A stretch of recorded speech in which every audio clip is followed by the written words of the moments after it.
It's Sunday, February 9th, and we have none other than Mr. Jim Reagan here with our interview. Thank you for granting us this interview and taking the time for us here. Yep, my pleasure. Now, let's start off that I heard the words or the name Grandma Tess. What is Grandma Tess about? Grandma Tess would have been, and it is Reagan, okay? Not Reagan. Not Reagan, Yes. it's Reagan. So my Grandma Tess Reagan was a bowler. She was from Parnell, I think one of 7 sisters. And so she met my future grandpa. I've asked my aunts and uncles how they met, and they don't really know. Oh, okay. They don't really know. They don't? No. Okay. What about your parents? How did they meet? My parents, they were both students at Marquette University in Milwaukee, Wisconsin.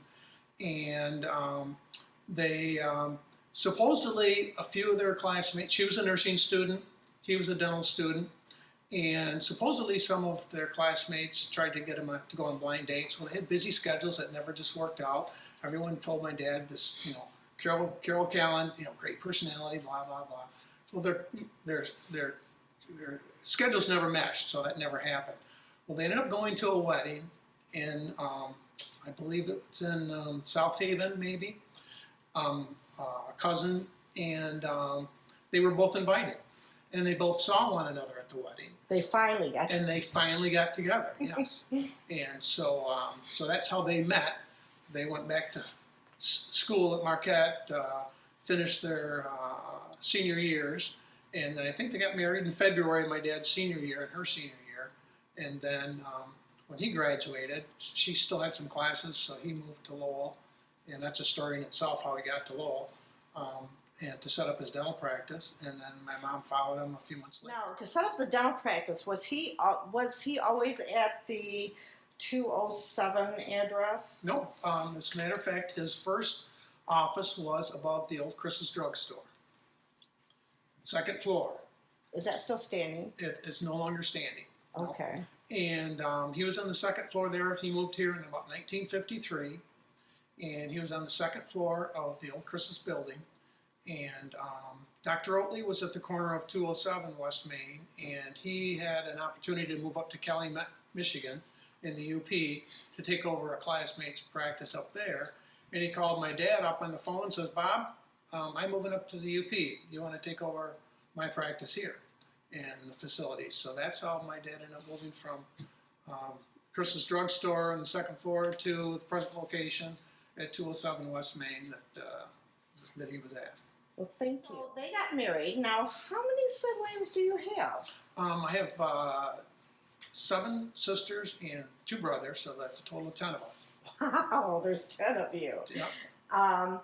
So with that said, what did your family do for fun? There's 10 of you. Well, there's 10 of us. We all didn't come at one time, so luckily. And that's one thing about our neighborhood. I only lived in one house. 427 King Street, and they moved there when I was an infant, and so that's the only house I ever knew. And there's back then, families, houses had 3, 4, 5, 6 kids, and so there's no shortage of friends to play with and stuff. And so and all the houses were close together. My mom was from Milwaukee, and she was in one of those row houses where there's a house every other, or there's just continuous houses. And so when she moved to Lowell, it was actually kind of out in the country for her, right? Because it wasn't a big city anymore. It was just a small rural town, and but there was no shortage of kids for us little kids to hang around with. Mm-hmm. And the mothers probably said, "Okay, little Johnny, little Susie's coming over, and Jake and Fred are coming here or there." And so I think the mothers back then really kind of looked out for one another. A lot of the dads were just working, and the moms had to stay home because they had 3, 4, 5 kids. Oh my goodness! Now you had mentioned that your family actually was able to go skiing. Mm-hmm. That's crazy, because in my world, because my parents they couldn't afford for me to go skiing. Mm-hmm. But there's 10 of you kids. How did that happen? Well, that was my dad ended up going skiing. I don't know how he actually went.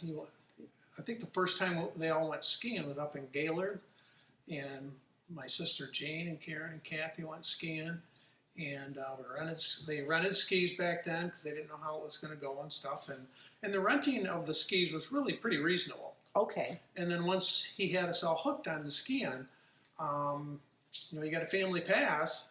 If you had a family pass and you had, not all of us were skiing at one time, of course, but it was all hand-me-downs too.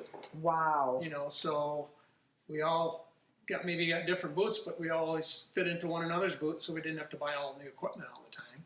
So we all handed down the skis and the boots and the bindings, and Dad got pretty good at taking off old bindings from one ski that didn't fit and put them on another one. So therefore, the family pass, that's what really saved you guys. Oh yeah, family pass, if you had, 2 or 3 kids, it was a certain amount, but you had 4 or 5, that was a certain amount. If you had 7 or 8 or 9, we got our money's worth. You did. You definitely did. Same thing with a swimming pass. We got our money's worth. So as far as family trips, what was your favorite? Well, we always had time to go on family trips. The first one that I remember, I don't know about the favorite one, but we went to Yellowstone. We drove out there. Wow. And on the way out there, I believe the varsity club and Charlie Pierce and Gary Rivers, we happened to pass you on the exit or something, and they stopped and backed up, and you guys were coming back to Michigan, and we were going out there, and they stopped on the side of the road and said hello, and how was your trip, and blah, blah, blah. And so we went up to Yellowstone. Some of the other trips, we would go with other families, like King Doyle.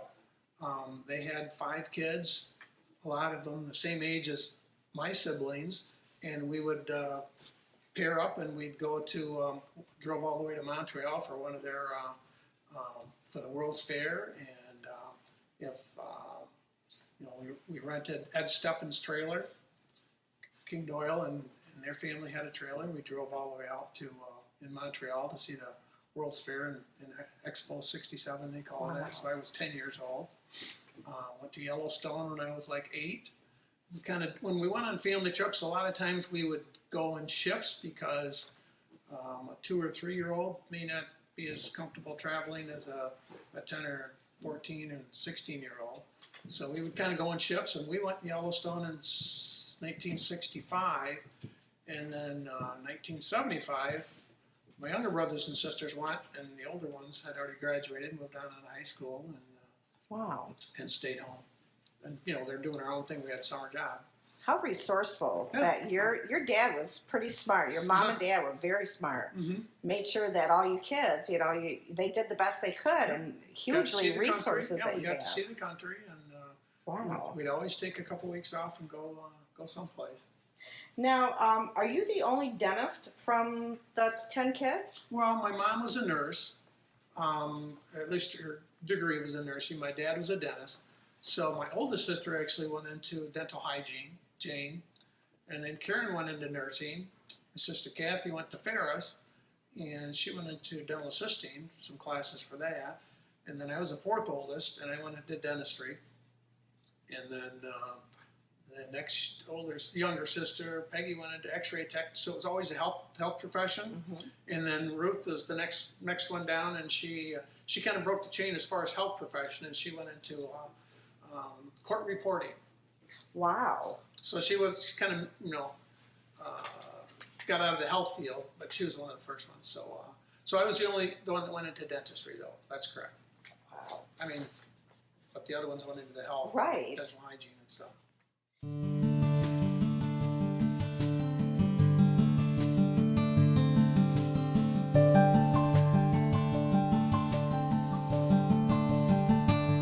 How did you meet your wife?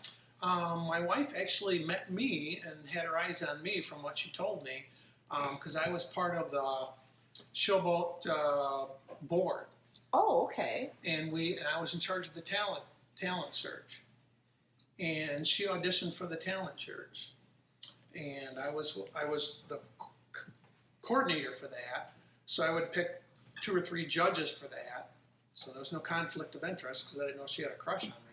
But she ended up winning one of the nights to perform, And then, so she knew me, and I didn't know that she had a crush on me till 10 years later when I finally asked her out. And she says, "Why didn't you ask me out sooner? I was trying to find you when you were selling showboat programs." Well, she didn't tell me that. I couldn't read her mind. Now, what was her talent that she brought? She was a singer. She No sang, way. yes, oh yes, very good. Oh. Yep, singing voice. She sang in high school plays and went to Alma and sang quite a bit in some of their musical productions. I didn't know that. I'm going to have to ask her about that later. That's Yeah. very intriguing. Uh-huh. So how many kids did you have, and what are their names? I have 3 kids. We have 3 kids, I should say, Yes. Becky and I. The oldest, Jake, is a junior at Alma. He's 21. And the next oldest daughter is Tess Reagan. She's she's 19. And then the youngest daughter, Judy, is 17. So they're 21, 19, and 17. So they're about 22 months apart. Now, are they in the health profession No, field they too? followed Becky in the musical profession, and Okay. she got him playing musical instruments. So Jake, that's actually in the marching band in Alma. He was in the marching band at Lowell and was drum major his senior year, I think, maybe junior year too. And then Tess plays the French horn. She's going to college for that at conservatory in New England Conservatory. And then Judy sings. She's been in the last 2 or 3 musicals at the high school. And Becky sang.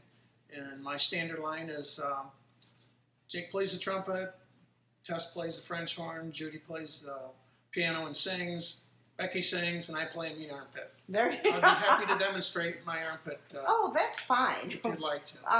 We might come back to that. Okay. So none of them will be the 3rd generation dentist for the practice at 207. As of now, right? That's correct. Okay, so as of now, you're looking at, because what was very intriguing to me was your father was there for many years, and what a really cool office that is. I love the style of it and how it's oddly shaped, to be honest with you. And then when you with you moving your you're doing the practice there, I was very excited, thinking, okay, is one of your kids or is one of your nieces or nephews looking at being a dentist to possibly move into that practice? But right now it's not. No one's there on the horizon that's Correct. coming up. Right. Okay. Well, what community boards or commissions do you participate on right now? Right now, I'm on the chairman of the Downtown Development Authority Board. Okay. And we've been around since, I think, 1992. So it's been over 20 years for that. I was on and I'm on the Arbor Board too. I've served on a lot of other boards, been there and done that, as far as the YMCA and the Rotary, and I was on the school board for 8 years, and I was part of the committee that started the Downtown Historic District in Lowell with Jim Doyle and Steve Doyle. They did most of the paperwork for that, to file that with the state to become certified for Downtown Historic District. Okay. So anybody asked me, I was on the president of the chamber board, so if anybody asked me to be on those boards now, I can always say, need some young blood in there. I've been there, done that. Okay, you've been there and done that. Yep. So, well, that's very interesting. And I often wondered why. What's the difference between the historical commission and the development board? Because wouldn't those two be running the same parallels there, or no? No, they're quite distinct. The Downtown Development Board that's kind of a state regulated entity, and the historic district is completely separate, has different boundaries, so they cover different areas. The Downtown Development Authority is that's actually from the city limit to the end of the business district, which I think is like Balls, Jefferson there. Okay. And then the historic district, you have to have certain requirements to be a historic district. In other words, like Rite Aid and Walgreen would not fall into the area of historic district because they haven't been around long enough. Okay. So there's, has to be around, has to be historically significant to be established as in the historic district. So there's certain ramifications that you have to follow to be in the historic district. I didn't realize that. Okay, so let's go back to grade school. Okay, so What was it like to go to school? Because I'm seeing here that we have like I believe like a preschool and kindergarten, St. Mary's, and junior high. Let's start in the beginning. Okay. Well, I lived on King Street and Jefferson Street, and I remember going to kindergarten at the Methodist kindergarten. Preschool at the Methodist church had a little house in the corner of, I want to say it's Avery and Division. That house is no longer there. It's part of their parking lot. Okay. But Mrs. Schwacka was my kindergarten teacher, not kindergarten, preschool. And I don't remember any of my classmates in preschool, but I remember my mom taking me a half a dozen times there when I was really little. You know, I was 5 years old, right? 4 years old. And we always had milk and cookies for treats. And there's always story time. And then it was only like 4 or 5 blocks from our house. So after my mom dropped me off a half a dozen times, pretty soon I was walking to kindergarten or to preschool, and I did that probably till the weather got bad and stuff like that. But and then I went to kindergarten at the Runciman School, and my teacher there was Mrs. Craw, and again that was like 2 blocks away. So I'm probably sure that my mom walked me a couple of times. But Right. after that, I would walk myself the 2 blocks. I mean, most Right. 5-year-olds can do that. And so it was half a day back then. And you felt like a big kid I being felt able like to a do big it. kid because, I remember at recess, going out for recess, and you were with some 4th and 5th graders, and they were really pretty big. And but we didn't always override the recesses and stuff because they Okay. probably, got picked on by the bigger kids and stuff. But so they separated us. But it's only 2 blocks from my house. I mean, I couldn't have been nicer for my folks. Because we didn't have cars and buses and all that stuff. And I do remember one time, Tim McCormick was in my class in kindergarten, and I wanted to go over to his house. Oh, So my mom says, well, why don't you call Tim up? So that was my first phone call that I ever made, was to Timmy McCormick's house. And so I called him up, and I still remember the number, and I still dial it, because once in a while I have to talk to Marlene. I can do it by heart. But so the neatest part about that was I got to ride the bus over to Tim's house. where did he live? He lived just on Center Street, but kindergartners got picked up on the bus. Oh, okay. So we got, so I got to ride the bus. That was a big deal, big thing for a 5-year-old, to ride the bus. Definitely. And then, so that was at kindergarten, and then after kindergarten, I went to 1st grade, and that was over at St. Mary's. Okay. And that was over on Amity Street. So I already had 3 older sisters going there. Oh, that's right. And I was thinking of, when you asked me that you're going to interview me, I have a very distinct first day at St. Mary's because, I was intimidated by all these nuns and stuff like that because they were, had these big garments and stuff. And my sisters were all proud. We got there plenty early, and they showed me around the school, and this is where your class is going to be. And so I walked in to meet some of the nuns, and I must have had my hands in my pocket because I wasn't in there for very long, and all of a sudden I was falling face forward onto the floor, and my chin hit the ground. I had blood all over the place. My first day of school, in 1st grade, No. and I tripped and fell and hit my chin on the floor. And a few days later, I remember, so I had to go to get some stitches on my chin. And then a few days later, I put on a pair of pants, and it had a big tear in the pocket. And I realized I had caught my pants on the edge of a desk with my hands in my pocket. And I was going forward, so there's no way for me to catch myself. Right. So I hit the floor with my chin, but tore my pants on the way down. Or that's what kind of made me fall. So I hope the teachers didn't say, boy, this is not a good sign when this little Jimmy Reagan, the first day of school, we ended up taking him to the doctor to get some stitches on his That chin. happened. But I had, and the other thing after that, the rest of we'd ride our bikes. All of us would ride our bikes to school. And we had a big, Jane and Karen and Kathy and myself, we'd ride our bikes and sing, make sure you stop at each of the streets, Right. crossing the streets. But we rode our bikes to school because it was right in town. Do you remember any of the sisters' names? Yes, the first teacher, first grade I had was Mrs. Sullivan, and halfway through the school year, she fell and broke her hip, and then we had another teacher. But yeah, I had Sister Paula Edwards in second and third grade, and Sister Caroline for like first communion, and then they started to get some lay teachers. They didn't have enough nuns to go around, so we had Mrs. Doyle, Charlie Doyle's wife. Dee Doyle was our teacher. Oh, I didn't know that. And then Joe Ritzema, she was a teacher and principal. And then Mrs. Likas, I think she was. I don't think she was there. Gail Likas was at the junior high. So, but there were some lay teachers there. Joe Ritzema, Mrs. Ross. Dale remembers Mrs. Ross probably. She had three girls. So we had some lay teachers. We didn't always have nuns. I didn't know that. Yep. Wow. I sent Heather there for preschool, so we loved it. Mm-hmm. Okay, so did we cover junior high yet? No. Okay, so yeah, St. Mary's went up to sixth grade, and then seventh and eighth grade we were at the junior high on Lafayette Street, where the amphitheater is now, and where they're going to have Riverside Flats.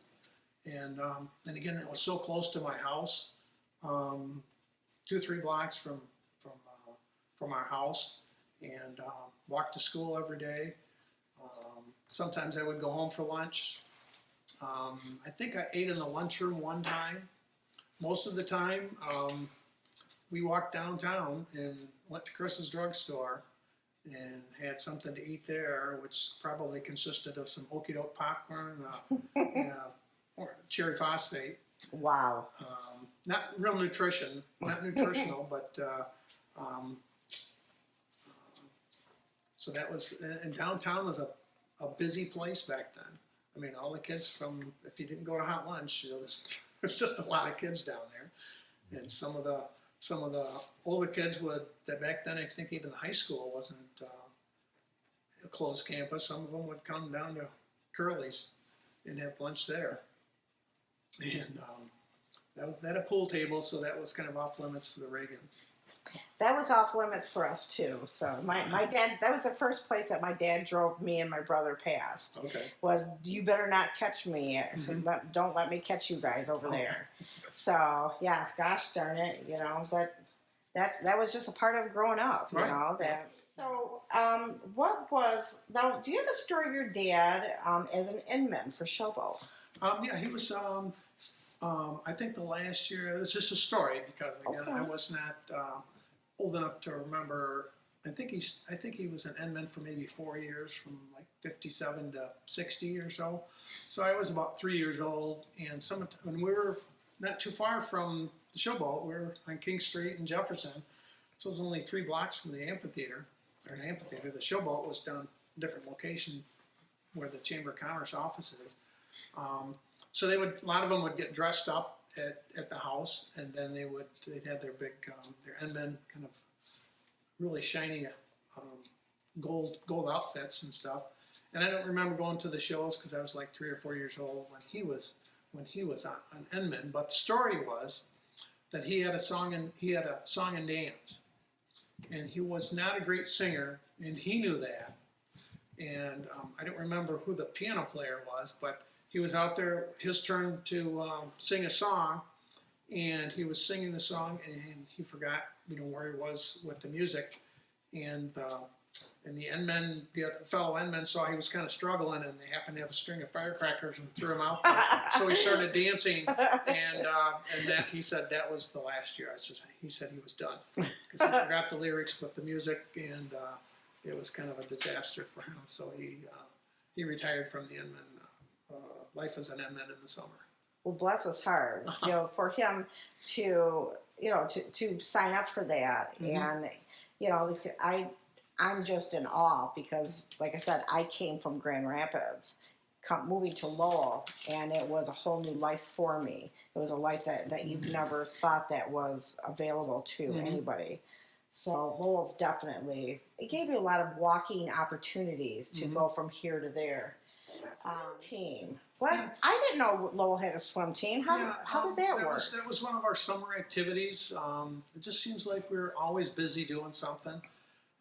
No day was in the summer, especially, with Phil doing something. I started swim team. I think I had three older sisters again, and they were. My mom lived in Milwaukee, and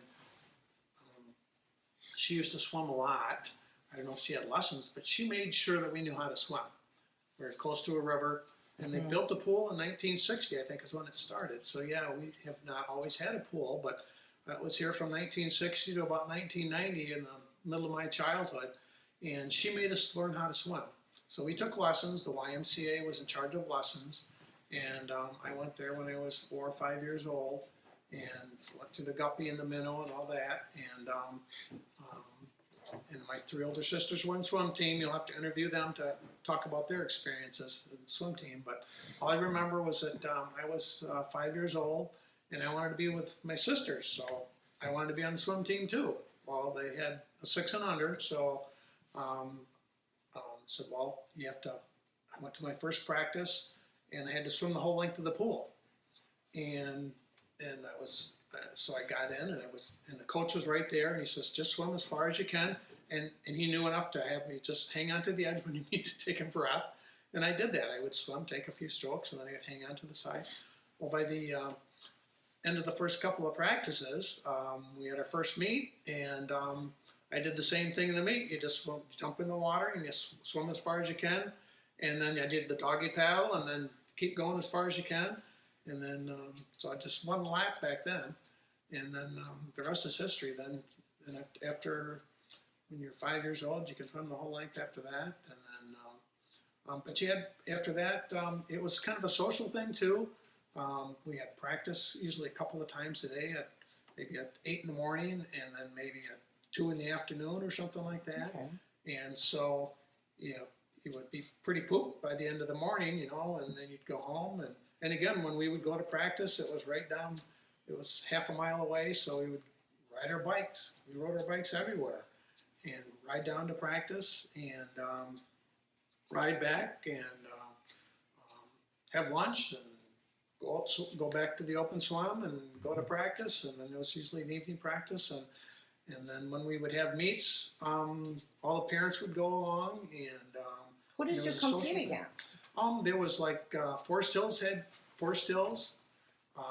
Green Ridge. We went over Green Ridge a lot. Yep, Green Ridge. Jolly Rogers. Yeah, Jolly Rogers. Jolly Rogers. Northview had a swim team. Holland had a swim team. And they, so yeah, we swam against 5, 6, Rockford did. And in the winter, that was in the summer, of course, to be competitive, the coaches, I can do some name dropping, some of the Y directors that we had. Terry Bambrick was one of the first ones I remember. And then Terry Dawson. Thaler. Dave Thaler. Yep. They were all coaches, and they wanted us to swim in the winter. So with the YMCA, they hired a bus to take us to the West Y off of Leonard Street. Mm-hmm. And we would go there and practice, keep up our stamina and build up our stamina for swimming in the winter every Saturday morning. Mm-hmm. It wasn't during school, and so that's what we did in the winter. And we got better and better, and it was a social thing. I mean, you get on the bus, you see your friends from school, and so there's no truer thing than saying there's no what is it? There's no friend like an old friend. There you go. And I could rattle off some of the kids that I swam with. Who did you swim with? With Brian Doyle and Rusty Steffens, Craig Anderson. Johnson's, probably Blake and Charlie Brooks. Doyle's, and some of the, I'm trying to think of their names now. I said I could drop, all my sisters, all their friends and stuff, they would all swim. And they're all from Tapley's, Maureen Doyle, a lot of my classmates, and it was a lot of the kids that lived in Lowell, in the city. I mean, if you lived out in the country, you had to have your parents drive in. If you lived in the city, you get on your bicycle and you were on your own. You could make it to practice. Definitely. You didn't have to your mom and dad take you all the time. If you lived out on Sagamore Trail like nowadays, you'd had to have a taxi service. Your parents would have to Yeah, bring you're you. right. They really would. You're right. So most of the kids on the swim team were from the city, and we made our way to those two practices a day. So I'm trying to wrap my brain around this because I didn't know that Lowell had a swim team. Yeah. So number one, was a swim team simply a YMCA deal and not a school deal? Correct. Is that the correct? Correct. Okay, okay, it's with that. And secondly, were you on swim team when you were as a guppy, or as Well, a minnow, and then you were done when? They had age groups: 6 Okay. and under, 8 and under, 10 and under, 12 and under. So it was up to 16 and under. So once you got into high school, kids had driver's training. They couldn't make practices. They had summer jobs. So it kind of petered out when you were in high school, 16-year-olds. Okay. And then some of the bigger schools that had swim teams, that was in high school. But that was usually a winter sport because you were in school. All right. Okay, so this is strictly a summer swim team league, if you want to call it that, for practices and stuff. Wow, that's amazing. And I really tip my hat off to those coaches because they think they got paid a whole lot, but they donate a lot of their time. They love being with the kids and teaching us stuff. It's good, healthy exercise too. I mean, you can't beat, and it's a life-saving skill. Yes. It's a life-saving skill. There's so much water on the state of Michigan. I was just so fortunate that my parents made sure that we all knew how to swim. Definitely. Healthy for you too. It is healthy for you. Strand Theater. What memories do you have? Okay. The Strand Theater was, and Dale was mentioning, they had every Wednesday night. And this was in the summer. Of course, they had movies going around year round, but it was a summer activity. Again, a lot of the kids in the city, we could for entertainment, you'd go to the movies at night. And every Wednesday night there'd be a surprise night. It was usually rated G, so young Right. kids could go there. It was like a quarter or 50 cents to go to the movie. And I don't know exactly what time it started, but hey, if you want to go to the movie, you walk down there, and you'd always see kids that you knew. There's no reason to sit alone. You'd always see some of your classmates there that would go there, and your neighborhood would go to different movies and stuff. The scariest movie that I went to was around Halloween, and it was a Dracula, and a group of us went, and of course it started at like 9 or 10 o'clock around Halloween week, and all I remember was coming out at night, and it was foggy, and it was the scariest, longest walk home that night that I can ever remember, and but we made it home and survived, and I think the thing that I'll mention is I had a paper route. Oh. I had a paper route, and I started that one. It wasn't my route, but I don't know what. My dad had a paper route as a kid in Grand Rapids, and he talked about that a little bit. So, we had our carrier, Johnny Storms, and delivered our paper on King Street, and then Scott Phillips started to deliver it. And he was a year ahead of me in junior high, and I wanted a paper route, and my Uncle Tom was in charge of circulation at the Grand Rapids Press, and said, well, you have to be 11 to have a paper route, and I was only 10. So I asked Scott Phillips if I could help him with his paper route, and he had like 60 customers. I don't know how hard he thought about it, but he said, okay, because he had two brothers. His older brother Don had a route. Younger brother Dale was too young to have a route, so I think Dale was helping Don, and I offered to help Scott, and said, yep, and so I think he paid me 75 cents a week to do half his customers, and he was kind of a big brother to me because I didn't have any older brothers, so he kind of showed me the ropes and stuff, and showed me which houses had the dogs and which ones we had to stay away from and stuff. And I know Art Warning had a vicious dog that just hated me.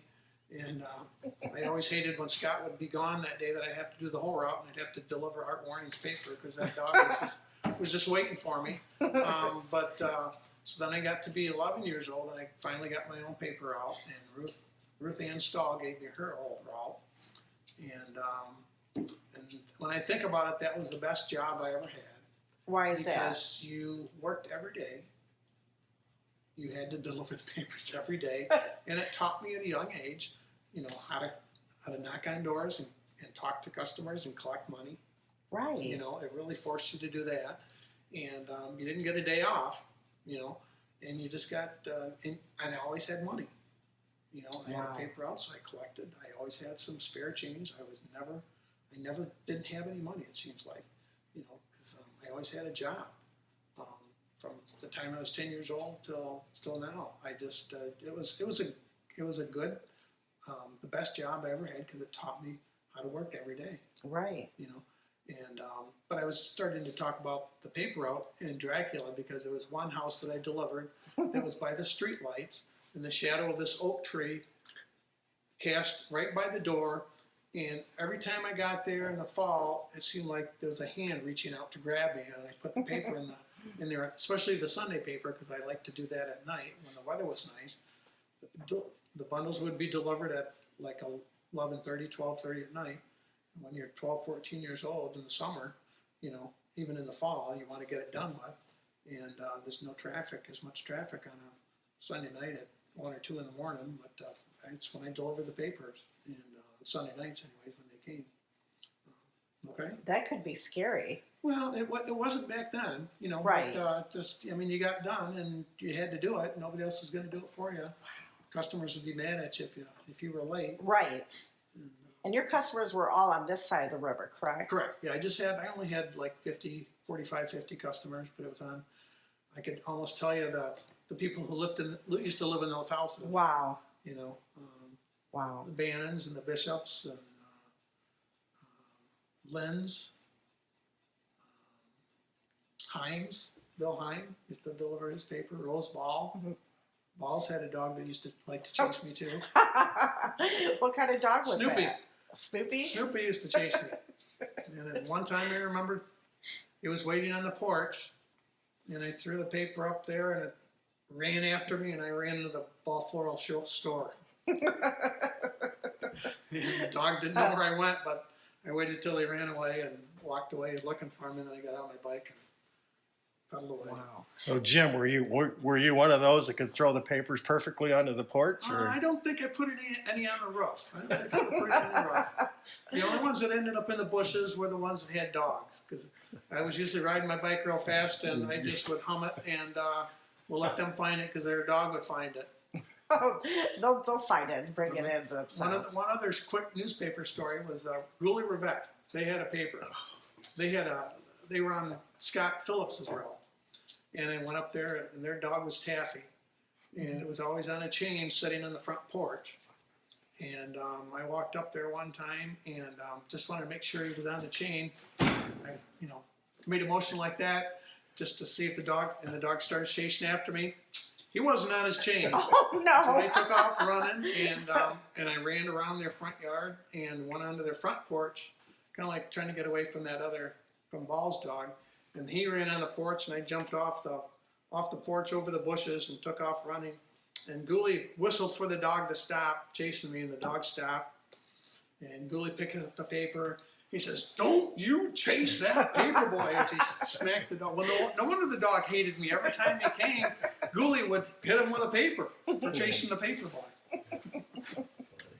What other jobs did you have here in Lowell? Well, after my paper route, then the old Tiny Giant, that would be the B&O party store. Ruth Sins used to run that, Bill Thomas. And they needed somebody to fill the coolers. So I would go in on usually on a Friday night set. Usually, in the summer when it was really hot, they were older and they needed some young guy to go in there and fill the coolers. So they wanted me to come in after they closed at 10 o'clock, but that means I didn't get home until 11 o'clock. So then I talked them into letting me come in like at 7 or 8 o'clock, and then I would fill the coolers with pop and beer. And they weren't ones that were rear end, that were fed from the back. Right. I had to take the old ones out of the front and put the old ones in the back. And that was the first lesson that I learned about that I didn't want to do manual labor my whole life. Right. Because if I could lift up 2 cases of pop or beer, then and all I had to do was turn around and put it in the cooler, then why not 5 or 6? So I would lift up 5 or 6 cases, Oh my and they were goodness. 24, to a case. But I I did it enough times when back started to bother me. I must have pulled some muscle. I don't want to do this the rest of my life. But it was some nice spare change after I got rid of my paper route. Worked 2 or 4 hours Thursday, Friday, and Saturday, filling the coolers with popping beer so that was my other job after my paper route. The B&O grocery store right next to the dental office there, and then that changed its name to Tiny Giant after that. Yeah. So, just for the record, and I know that I need to wrap this up, but I'm curious because you've been here all these years, and you won't make your mom mad, but I want to know what mom made the best cookie that as a kid growing up. Sometimes you have like a mom down the street that made that secret great cookie or cake. Oh, and that's an easy one, actually. That's an easy one? Yeah. Okay. Yep. There was a lady next door, and her name was Mrs. Day. I couldn't tell you her first name. We called her Mrs. Day. Okay. We called her Grandma Day. Oh. And she was in Kelly Bishop's house. Okay. And that was right across the street from our house. She was a widow. And I don't know how old I was probably 4 or 5 years old. And I would ask Mom, can I go over to Grandma Day's and get a cookie? Sure. So I'd go to Grandma Day's house across the street, and I'd ring her doorbell. She'd just, come on in, Jimmy, and she'd give me a cookie.